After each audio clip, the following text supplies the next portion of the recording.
I think what we're going to do, let's use this little diver head mirror. Right. And flex 20 rubber. There we go. And you're going to mix enough micro balloons in it so you can just barely even stir it. I would put about half that amount. Okay. Start out. Yeah, try that. And our flex. Bam, bam. Yep, equal parts. Okay. How much? I'd keep going. Yeah. Go about 10. It's not 20? Yeah. Yeah, I'd go 22. And do a good stir with your stir stick.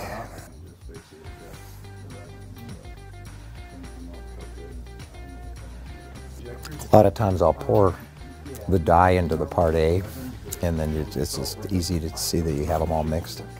I think you can pour that now. You don't need to be quite as fast with this as you need to be with the foams. And you should line up with the...